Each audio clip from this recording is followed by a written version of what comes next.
Hello, everyone on Facebook. Hello.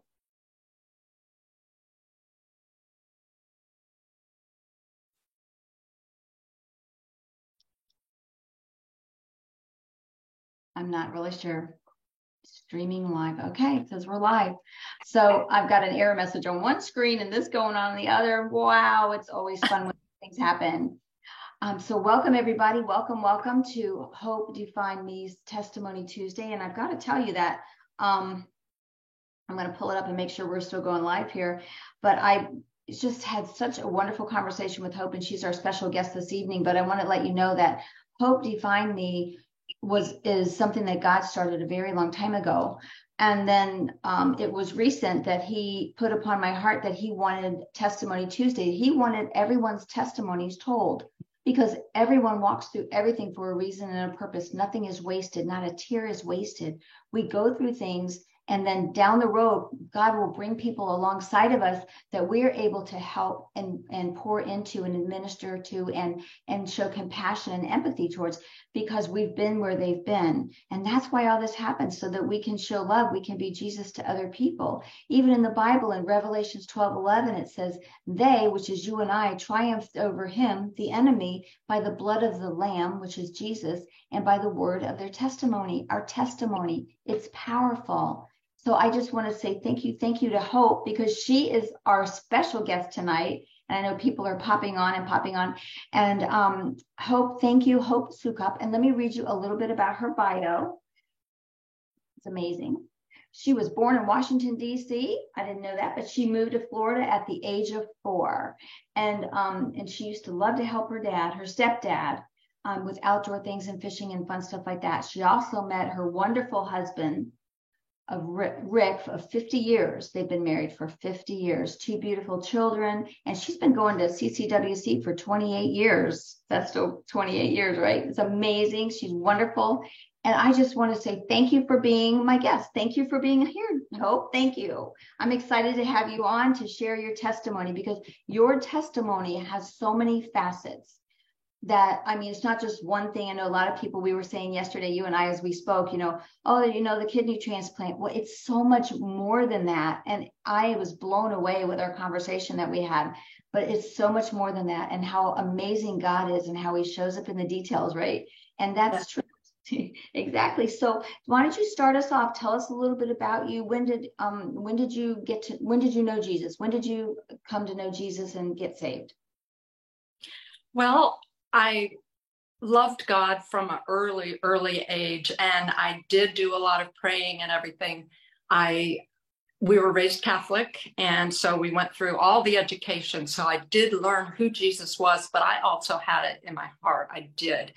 And there was kind of a traumatic thing that happened in my early teens that had me come to a point where I just kind of walked away from the Lord. I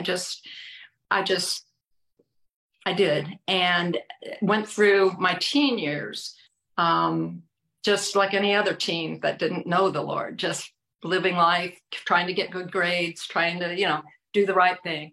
But my best friend, her parents were charismatic, and they had charismatic, like religious, and they had prayer meetings in their house. And I remember on a Friday night wanting Dana my friend, to go with me to the football game. And she was like, no, I can't. I'm going to a prayer meeting. And I was like, a prayer meeting? Because again, Catholics don't have a lot of prayer meetings. So I was like, why? Why would you go to a prayer meeting instead of a football game? And so I didn't get it. But she eventually talked Rick and I to go, and we did. We were married then. We had just gotten married, and I could feel the spirit in that living room. It was a huge living room, and there were other people, and I knew what it was. I knew it was God, and they led us to the Lord in the traditional way of the sinner's prayer and all of that. But they taught us the power of God. They taught us what Pastor teaches us. And it started this wonderful relationship. That was in 1973. And they gave us a Bible. They presented us with a living Bible because that was the new Bible at the time. And they wrote our names in it. And then they said, all of the questions of life are answered in these pages. And then they signed their name and they dated it. And we had it and we used it, and we were constantly learning. They started a little Bible church, and we went to that out in Moon Lake. And it was a great time of growth. And then one day in 1975, in February, we had a 2-year-old daughter, Heather, and we went to Kmart back in the day when there was a Kmart. It's like going to Walmart now. And we were walking around, and it was afternoon. She had missed her nap. She was really fussy, 2-year-old. So we said, let's just go home. Let's give this child a nap. So we went home, we put her to bed, and we said, you know what, we're exhausted from all of that. Let's take a nap too. I remember walking to the bedroom and passing the living room clock, and it said 5:45. We went to sleep and took a nap. She went to sleep. And then not a whole lot later, we heard her cry, like loudly cry. It's like any mom. I popped up and I opened the bedroom door to go to her room, which was basically next door. And I remember that I just remember freezing and saying, oh my God, the living room in front of me, the entire living room was floor to ceiling flames, floor to ceiling. And there was no, obviously you couldn't go that way.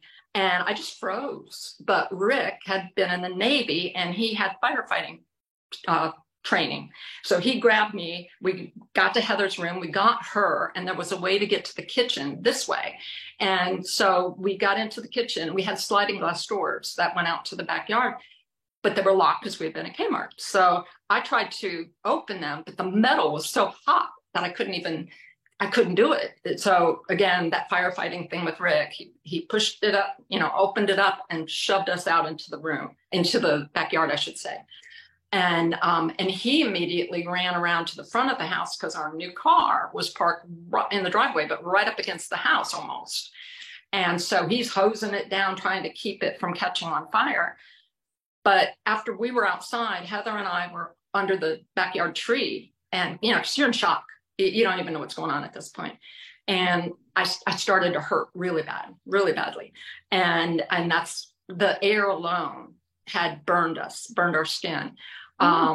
It was so hot that it melted the aluminum screen door. It melted it. And this was the air that was on our face and hands. But luckily it was February, so only my hands, and I had, a top up to here. So it got my face. And Rick didn't get it as bad, but anyway, the neighbor next door was a nurse, and she came running, and she scooped us up and took us to the emergency room, which wasn't far.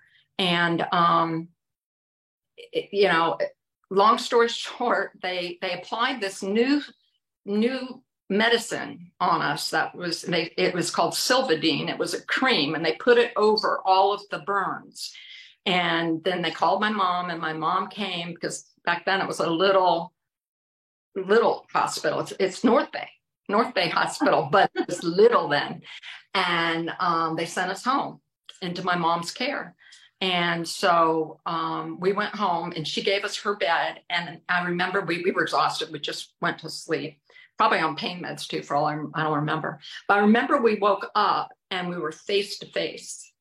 And I looked at him, and it looked like a monster. It was all bubbled and distorted, and same thing for me. And my hands were bandaged like a boxer glove, just a huge round, so I had no ability to do anything. Long story short, though, God healed us, because I don't have a face that looks like it had been burned like that. And my hands are fine too. And it shouldn't have been. You've seen burn victims. It just shouldn't have been. So that was God showing up there. Mm-hmm. Then when it came to trying to salvage anything that could be salvaged, because it was a total loss, the neighbors were helping to scrub up pots and pans, anything that could be saved. And there wasn't a lot. But another thing that we found is we had our bedroom here, Heather's bedroom was here, and in between was a linen closet. And in that linen closet was our album of wedding pictures. And, they're just in that plastic sleeve. Right. So, that's, if it melted aluminum, and it burned a face like that, and the door was half burned off. Oh my gosh. So I was like, oh, because it's hard when you go back and you start sorting what can be saved, you start seeing what's lost, if you can even identify it. And so we opened the door, and there was the album.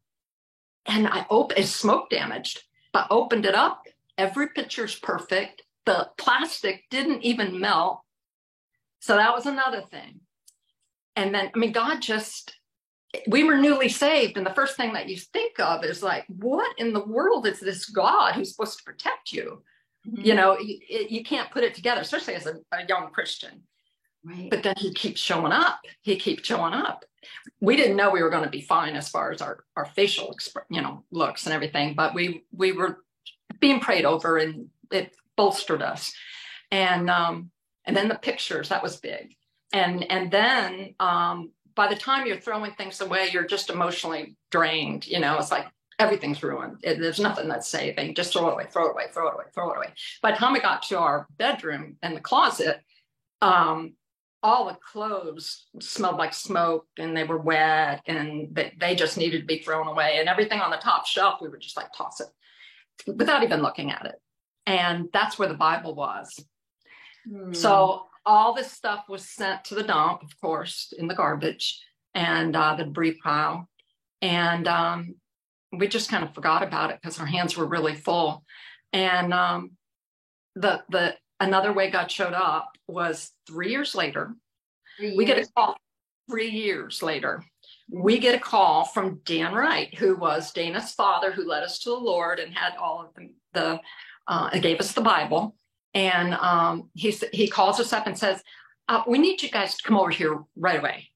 And we said, okay. But the thing is he was our spiritual father, and his wife was our spiritual mom, our mentors and everything. So we said, okay. So we drove over there, and we were like, well, what is it? What's wrong?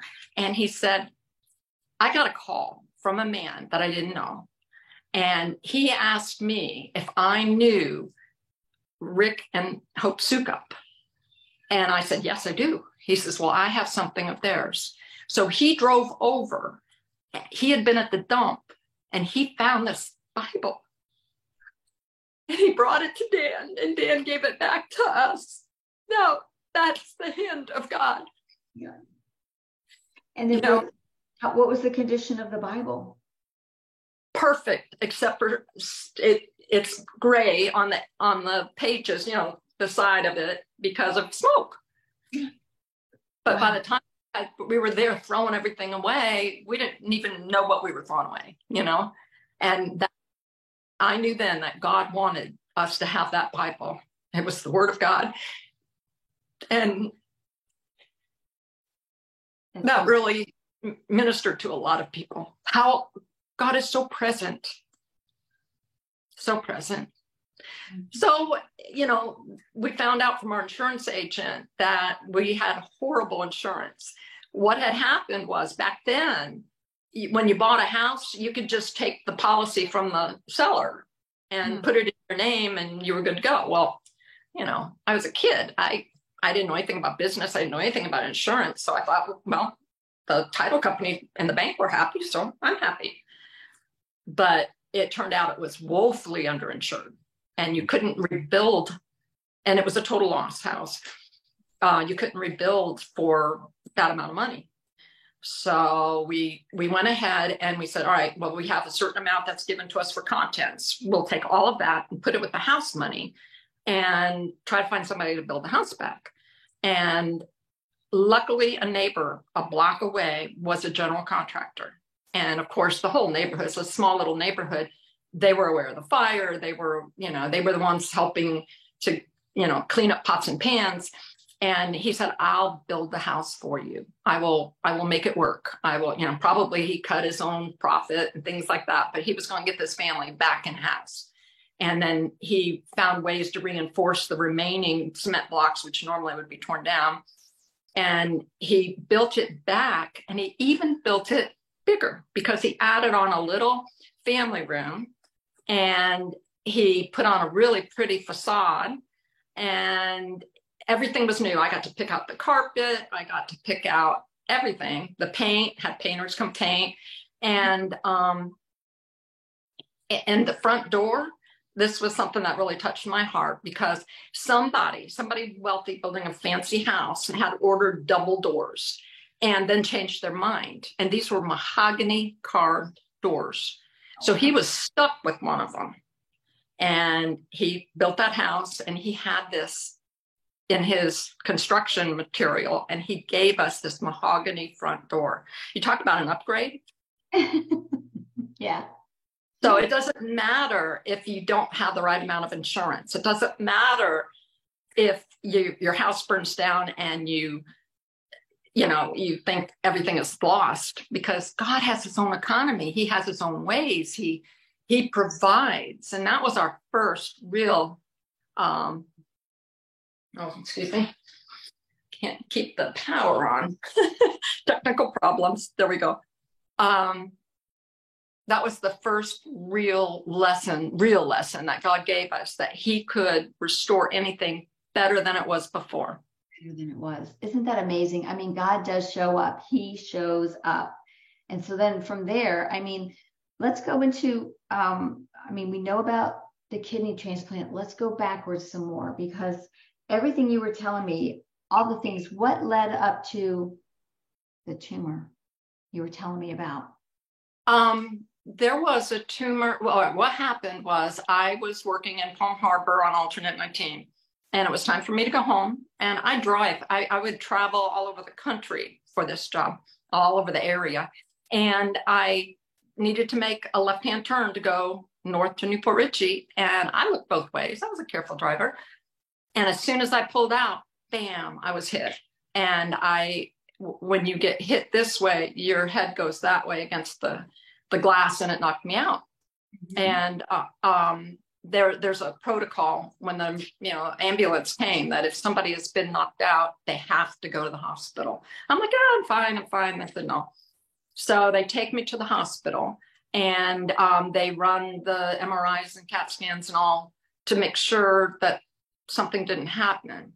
And then the doctor comes, and he said, I have good news for you. And it's that, the accident did not harm you in any way. You're fine. But while we were there, we found a brain tumor. What? It's hard to take that in. It's hard. He said, I'm sure it's not cancer, though. It's called a meningioma, and it's sitting right on top of the optic nerve. And that's why you didn't see that car. And it has to come out because it's inside the skull, and there's nowhere for it to go other than as it keeps growing, it's going to press on parts of the brain that affect your vision. It can cause you to pass out behind the wheel. It's going to continue to cause problems. You've got to have it out. And I'm like, okay, that's what we have to do. And so, of course, I called Rick, and he came to the hospital right away when he found out I was being taken to the hospital.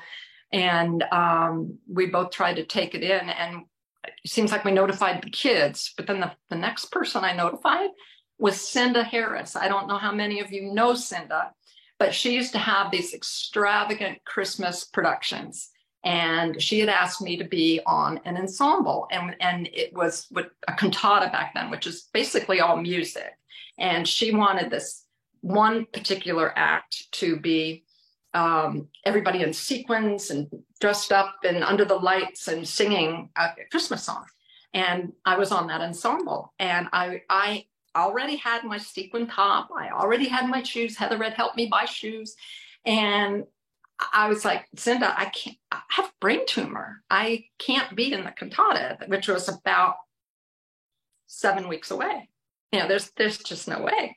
So she goes, I don't know. I think you're going to be in it. I'm like, Cinda. But she was also a spiritual mentor. And I just grabbed onto that hope that I was going to not only be fine, I was going to be up there singing in 7 weeks. So immediately, they found a neurosurgeon and we did the surgery, and I had this perfect peace. I just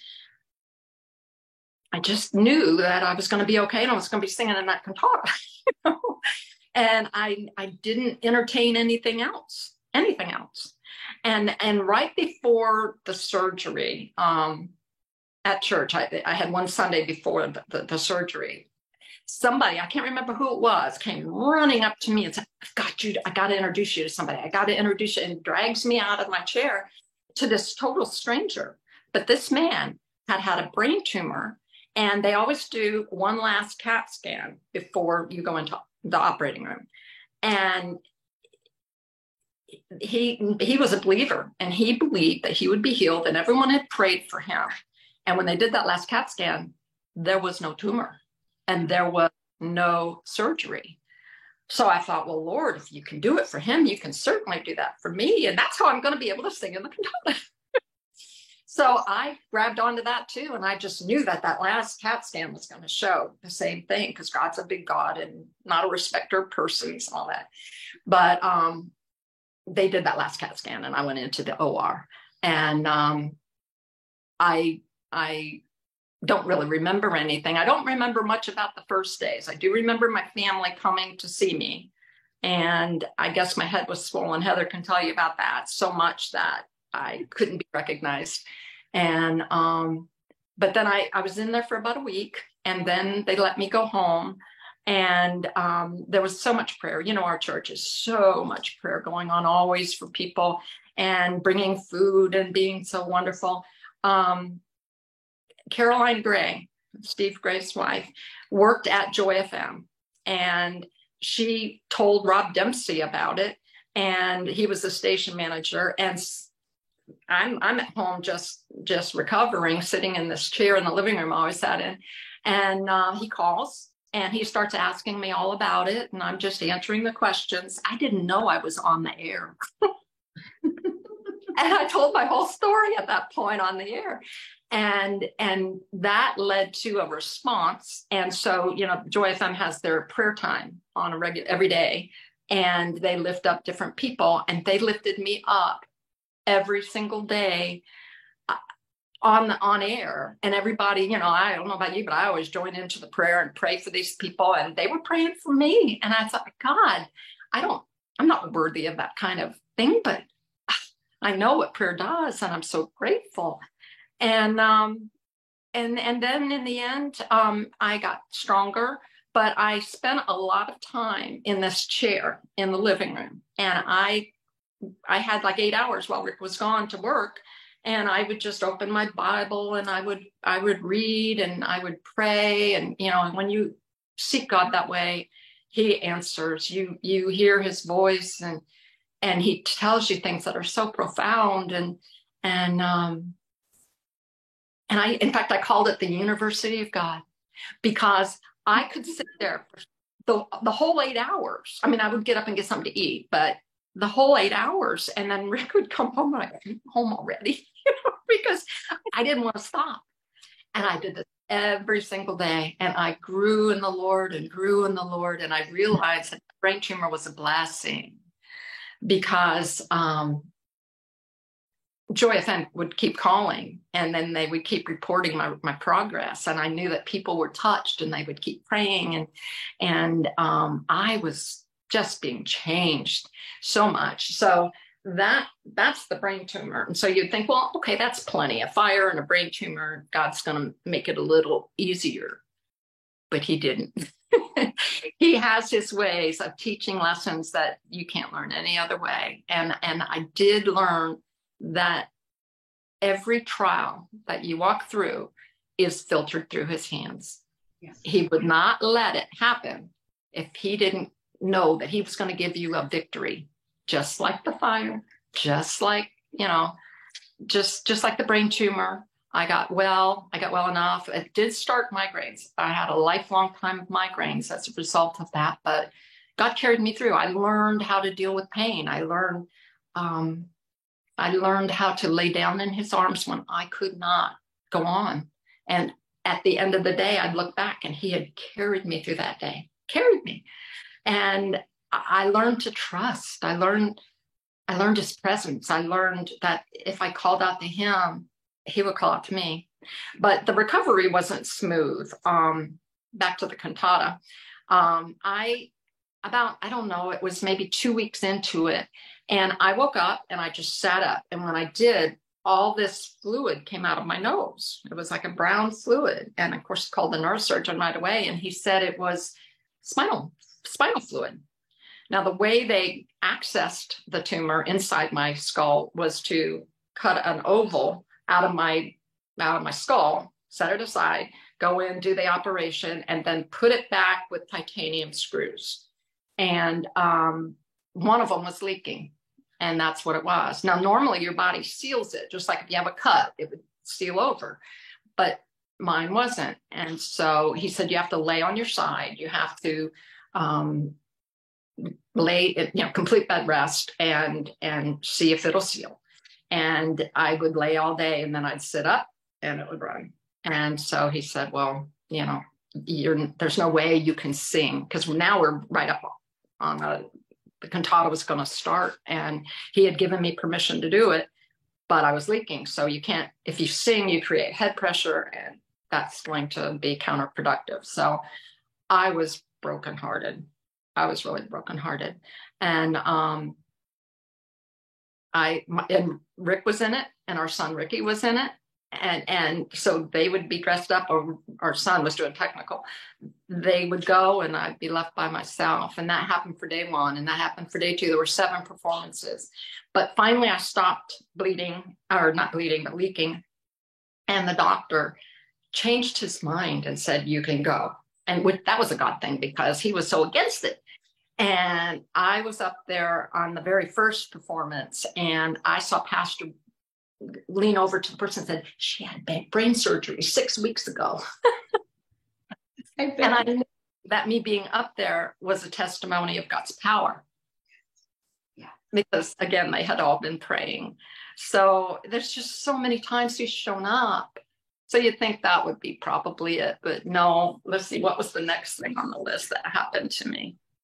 And you went through how many journals? You said during all of this time from day 1 stage, you had all these journals. Back in 1996, about then, I read a book, and it was a book about living your best life, it was kind of spiritual, but they would call it the universe instead of God. So that's why I knew. But there was a lot of good stuff in there. And one of the things they recommended, if you wanted a good life, you had to be grateful. And the way to do that was to get a journal, and it was a gratitude journal. You can't put things in there unless you can wrap it up with gratitude. So like I'm saying in my journal, I have to have brain surgery tomorrow. But I thank you for the peace that you've given me, because everything is written to God like a prayer. And, and I know that you're going to bring me through, and I know you're going to take care of my family, and you're going to give them peace. So I thank you in advance. And, it's that kind of a journal where things are all recorded, but with gratitude. And what that does is it transforms you. Gratitude transforms you and helps you to see the light, even in the middle of the darkness. You can see God's hand. It builds your trust, because sure enough, whatever I'm thanking him for in advance, he does. Not because of me, but because of how good he is. And so I started in 1996. I'm not perfect. Sometimes I skip a day, or if it's 2 days, but then I go back and I think about everything that happened in those 2 days, and I get it down with the gratitude and the praise. So I was able to go back to 1996, because I have bins full of these.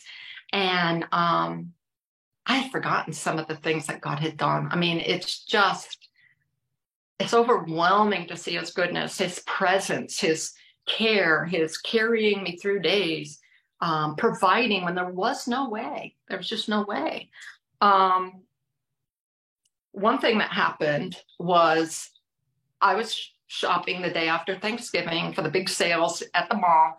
And I needed a new Christmas tree, artificial. And I went to Dillard's, and they had this real high-end one for 50% off, which is brought it into my budget. So I got it, and they had them hold it for me at Dillard's. And then I went around the mall trying to do my Christmas shopping. And I started getting really sick, and not knowing what was going on, but sick to my stomach and stuff. And I knew I had to get out of there and get that tree in the car and go. So I did. I made it home, but I'm throwing up, and I'm in such pain. And it came out of nowhere. So I'm in bed, and Rick is at work, and I just don't know what's going on, but I realized eventually there's something really wrong, and I had to get to the hospital. My son was home, thank goodness, because there was no way I could drive. And he rushed me to the emergency room, and they did all their tests, their scans and everything. And they saw that I had a severe case of pancreatitis, to the point that it blew out the entire duct. And instead of all of that bile going into my cavity, it formed like a big bubble, and it was all in that bubble. And the doctor said, this is the worst case of pancreatitis I've ever seen anyone survive. Wow. But we also found something else.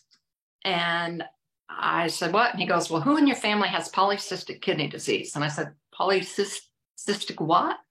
I never heard of it. And he said, it's where your kidneys have cysts in them, and there isn't a cure. But normally this comes from a parent. And I didn't know what to say. He says, well, I'm going to, refer you to a nephrologist, kidney doctor, and they'll follow you. And that's really all they can do, is just monitor you. They have blood tests every 3 months, and you don't have any symptoms in the beginning. You just don't. You just have it, but your kidneys are going to fail someday. And that was about 15 years ago. And I was busy kind of getting over the pancreatitis, and didn't think a whole lot about it, other than I'd have to go get blood tests, and the doctor would look at them and he'd say, oh, they're not too bad. And but then as the years went by, those numbers weren't as good as they used to be, and it was worse. But that's how I found out. But while that was going on, other things were going on. I ended up waking up one day and I couldn't walk. I mean, went to get out of bed, and I couldn't put any weight on my right leg at all, none. And it was just so painful, and I'm hopping. And my husband's like, it's just a cramp, walk it out. And he went to work because he had to be there at 7. And I pushing the stool around because I couldn't put any weight. And that's how I managed to make my breakfast. But I thought, this is nuts. I can't walk. I can't walk it out. So I called my poor old Dr. Sickleman, my primary, and he had been through all of this stuff with me. It's like, now what? But he also knew to take me seriously, because I didn't make these things up.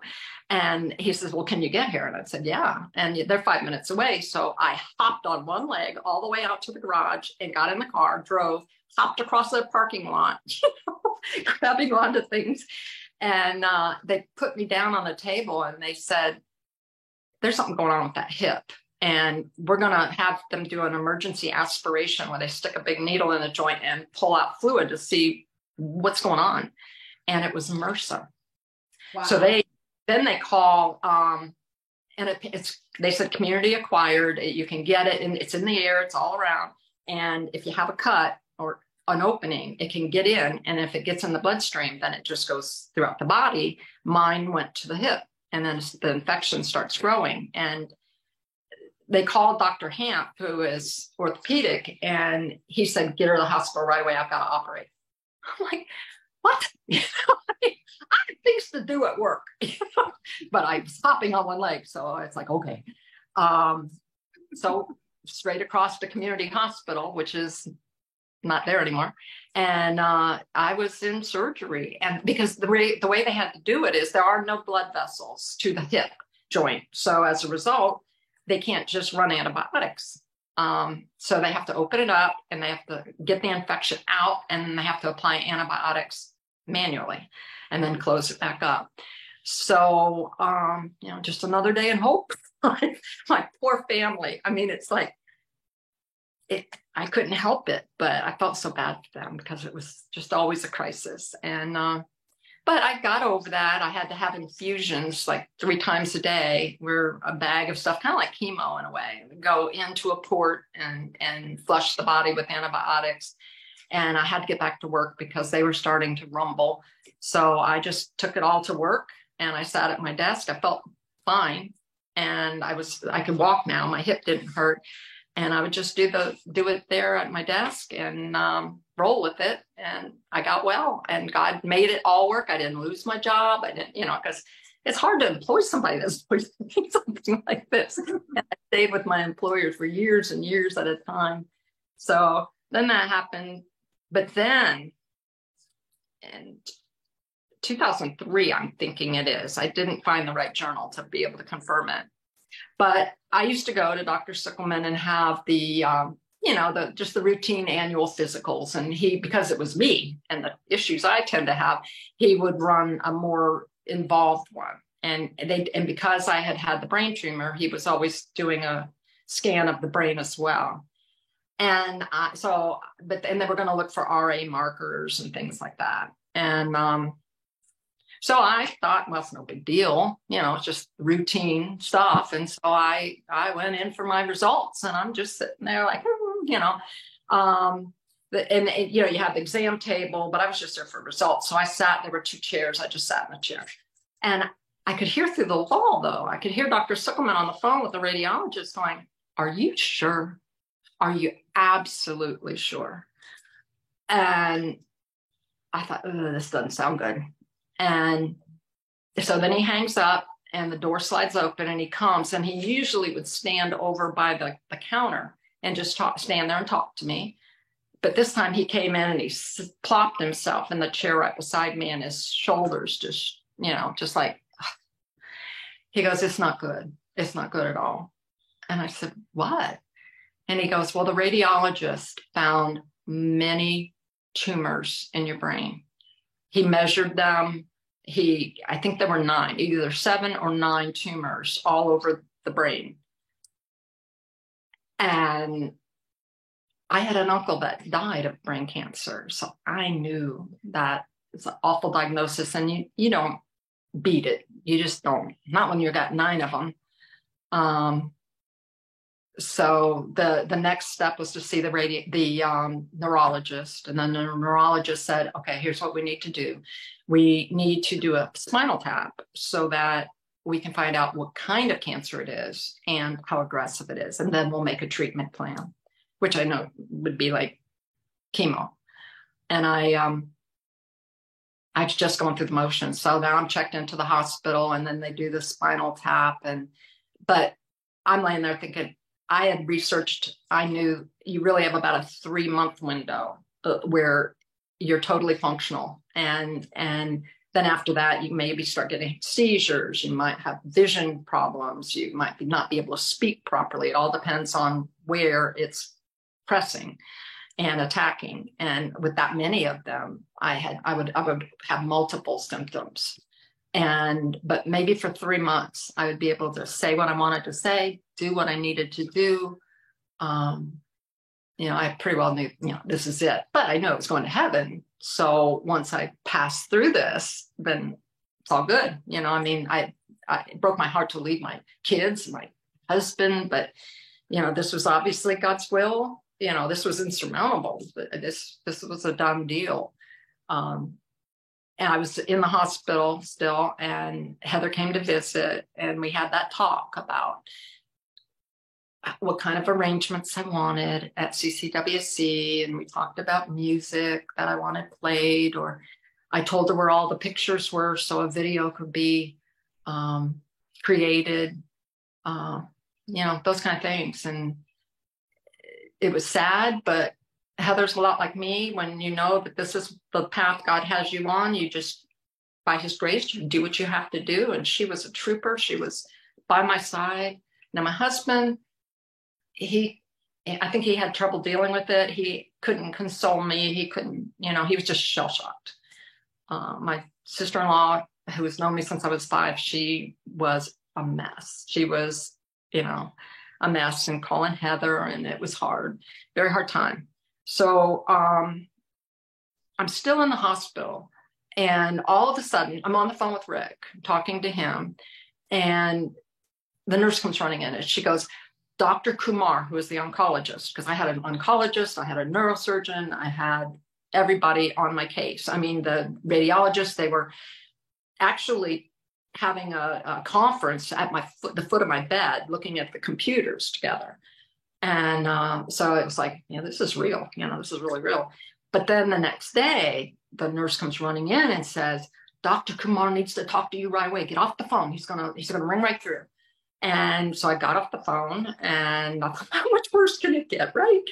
And he goes, Hope, I have to tell you that I got with the radiologist and we went way back to an MRI that was done on you about, I don't know, maybe 10 years ago.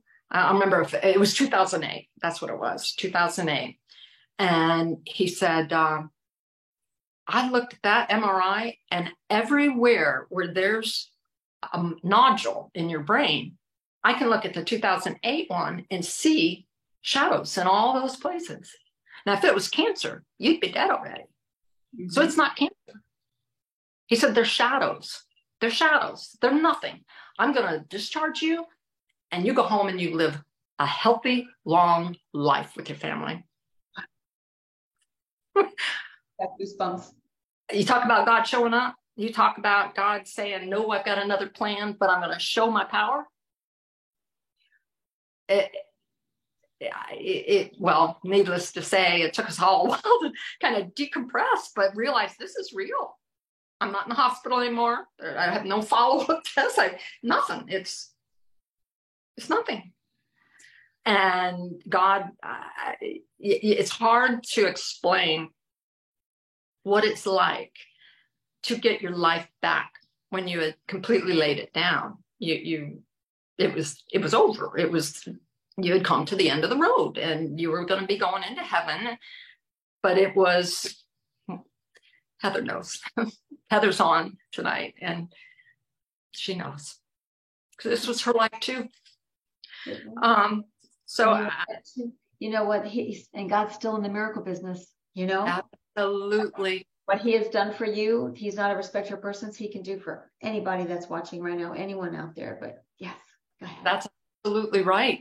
And that's what I've tried to tell people, because when I got my life back like that, I'm telling everybody at the gym, I'm telling everywhere I go, because this was an off the charts miracle. I don't know if everybody believed me, but those that knew me, yeah, they knew that was the path we had gone down and that God had shown up in a way that topped everything that he had done before. Mm-hmm. But these things change you. They teach you who God is, that he is in the details, that he has a plan for your life and he has a path and he's walking with you on that path. And that path wasn't over. I thought it was over, but he goes, nope, we've got a lot more living to do together. You haven't reached heaven's door yet. And so it's like, well, I'm yours. Whatever you want to do with me, you have your way. Your will is much higher than my will. Your ways are, he says, my ways are not your ways, but we know that everything that he does works out for the good of those who love him. And he shows that again and again and again. So you know that God is so real and he is so with you that I find myself, I'm talking to him and I realize I'm talking out loud. People like, who are you talking to? Because he's just that real. He's just that real. And I have learned to keep my eyes on him. These kind of things will create anxiety though, and you have the right attitude and you go through it. But then sometimes afterwards, you start having trouble with anxiety and not depression. I've not had depression, thank God, but I have had anxiety where I have headaches. Oh, the migraines were off the charts at that point. But at the same time, God has taught me that if I'll take my eyes off the problem or what I've been through and put them on him and just go into his presence, that all just fades away. It's his peace washes over. And the antidote for anxiety is peace. And where do we go for peace? In his presence. And how do we get into his presence? By turning to him. It's kind of like, we know he's always with us, but you can be in a car and someone's driving and you're sitting in the passenger seat and you're just inches away from them. But you can look out the window and be a million miles away, and it's as if they don't exist. But if you turn and you look at that person and then you acknowledge them and you speak to them, then they speak back to you. And now you're in a totally different place. But they were there all along. But you had to turn to them. You had to focus on them. And God's like that. Every time you turn to him and talk to him, he talks right back. And he will tell you things that you didn't know, things that you wouldn't know, but he just pours them into you. He pours wisdom into you. He directs you. I can't even imagine one moment without him, because he is everything. He really is everything. And then, after that, it became the kidney function just going down and down and down. And we don't really have time to cover a lot of that. But as it went down, I became weaker. I became extremely anemic. I would be dizzy. I would be very short of breath. To walk from the parking lot into the lobby of the church, I would have to stop and rest. Sometimes 2 different spots just getting into, and then I'd be in the lobby like, okay, I made it. And then it would be a matter of, I'd be calculating how many steps it was to get to the 3rd row. It was just too hard. I had to slowly lay things down, cooking, cleaning, gardening, singing. I couldn't even go up on the stage anymore and sing because I couldn't stand that long. And I didn't have the energy, and I couldn't dance. But as you know now, I finally made it back far enough to be able to do a little dancing when I'm singing, and to sing 3 services. I mean, that's huge, plus a rehearsal before that. So it's God has brought me back, and but everything that I walked through before prepared me. And that's one of the big points, that all these things are a building block that God uses for the next challenge that you can go through with flying colors. Go ahead and take us through the kidney. We've got time. Go ahead and take us. We've got a buffer there. So go ahead, because I know it was crazy. There was like 3, God's number 3. How many times you thought you had it, you didn't, thought you hadn't, didn't go. Well, in 2020, that's when they put me on the list, or 2019, I went on the list. Anyway, I went on the list of both Tampa General and Shands. And I was only on the list about 3 or 4 months when I got a call from Shands that says, we have a kidney for you. How soon can you get here?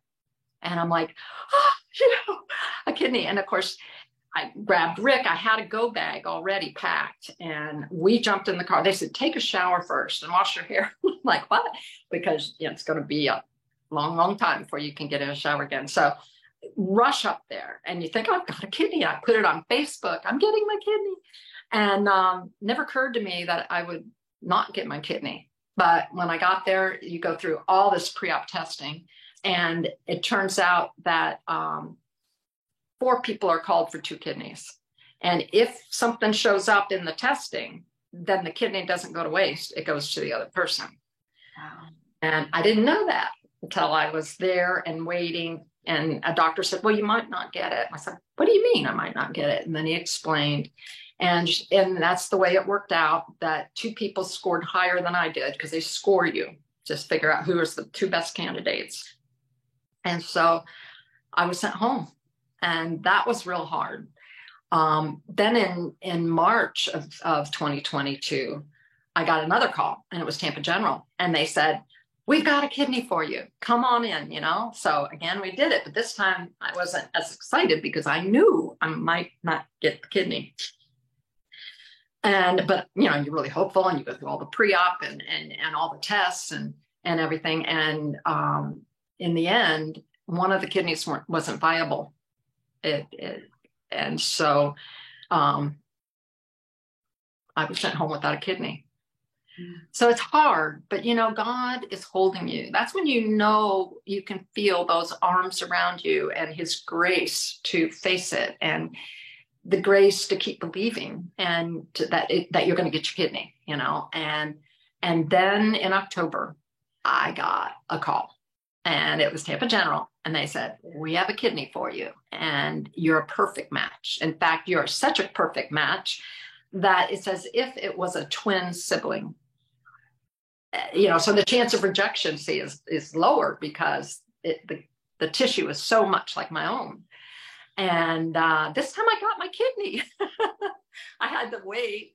I thought I was going in that night, but then the surgeon was so exhausted because the case before had run long, so they put it off until 5:30 in the morning. But in the end, I got my kidney, and they said I tolerated it better than most. And I said, well, my God, that's my kidney. But it didn't work right away. It was what they call a sleepy kidney. And it's because it had been on ice for 29 hours. And so when they put it in, it doesn't necessarily start up right away. But so I had dialysis, but it did start working very slowly, and it built and it built and it built and it built till now where I'm at. It is, they said, overperforming. Overachiever. So it is kicked in. There is no anemia. I don't need shots to get my hemoglobin up. I have energy. I can go all over the place, on the church campus, and I'm not winded. I'm singing.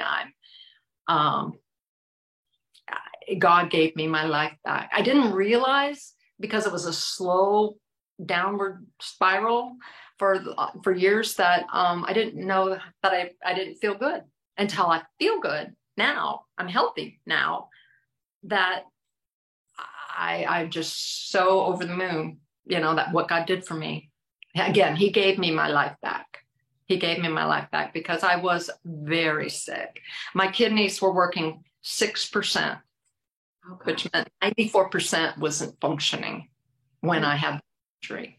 Didn't you say you were stage 4 by that time too? 5. Well, stage 5 is renal failure. You can continue on in renal failure. Renal failure starts at 15. In other words, you have 100% working, and then it drops to 60, and then 50, 40, 30, 20. And at 20, they get you started on the list. You have to go through a lot of testing to be approved to be a candidate.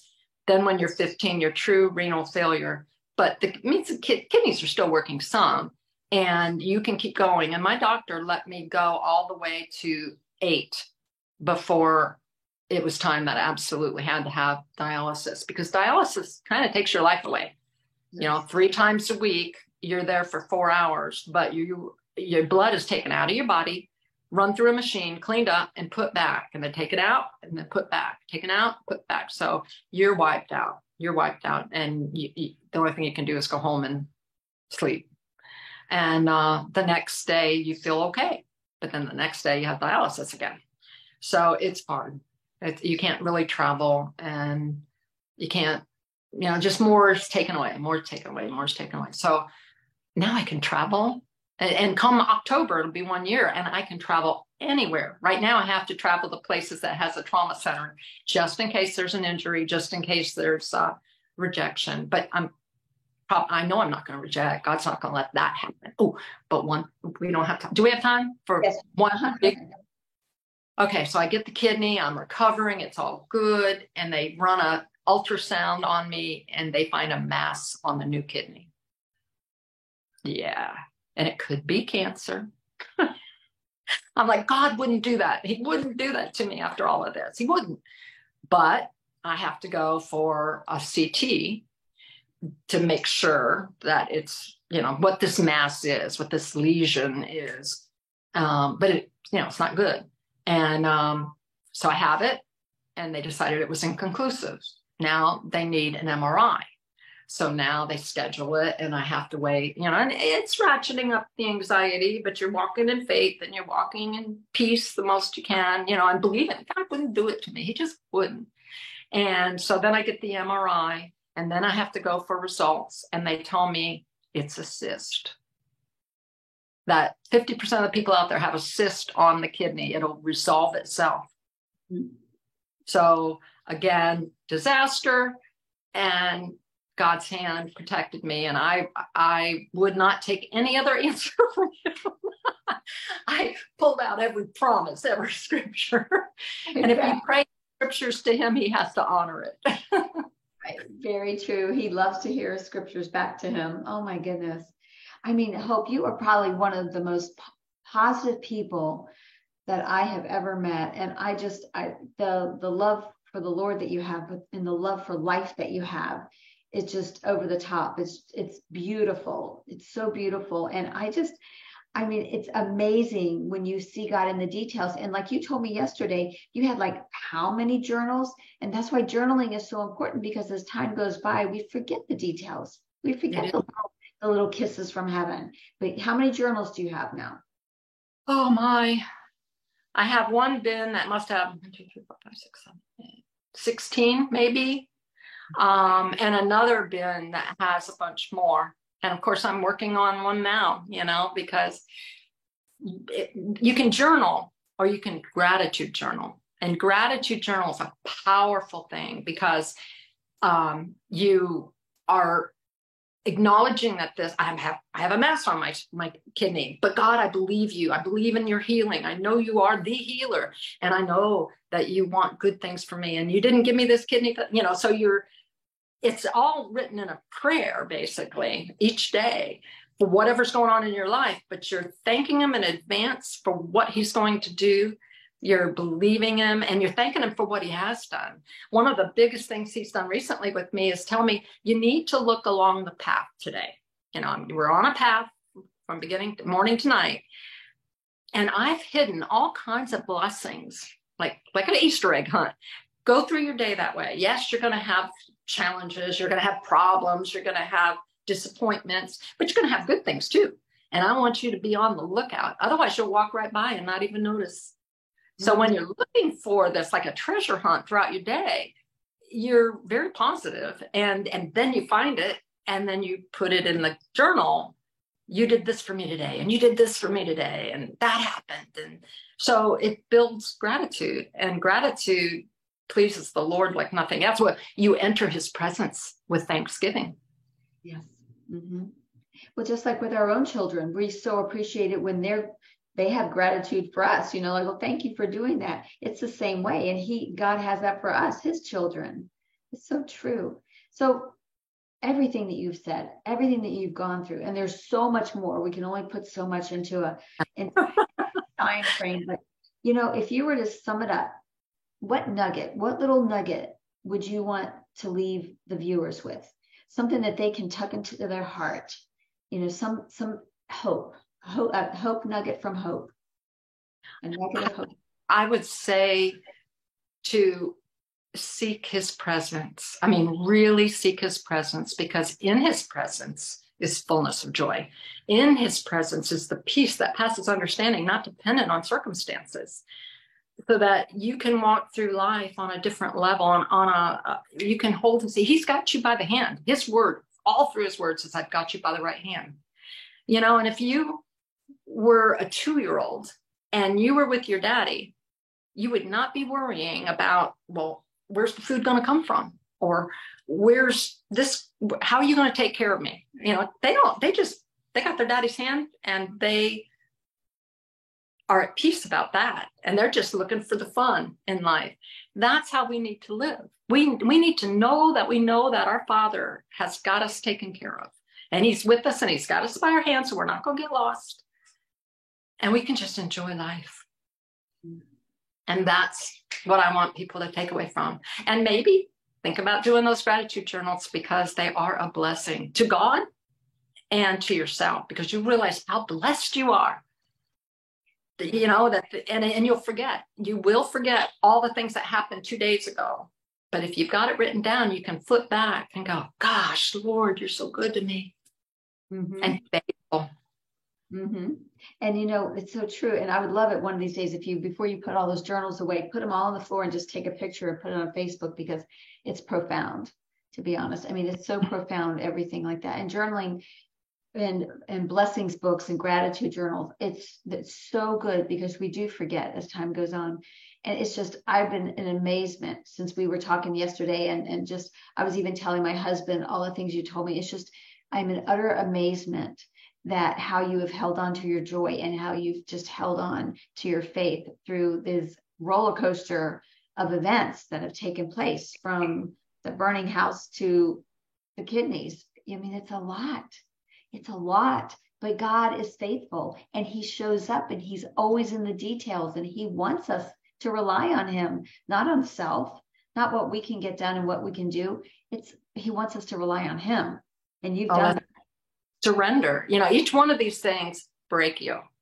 And, your will, your independence, it breaks you a little bit more, because they're all things you can't do a thing about. And if God doesn't help, it's but God, because they're impossible, whether it be brain cancer or whatever, but look how he shows up. But you have to have that relationship with him. He's got to be so real to you. And he makes himself more and more real as you turn to him, and he solves it, and you thank him. And then you go to the next thing.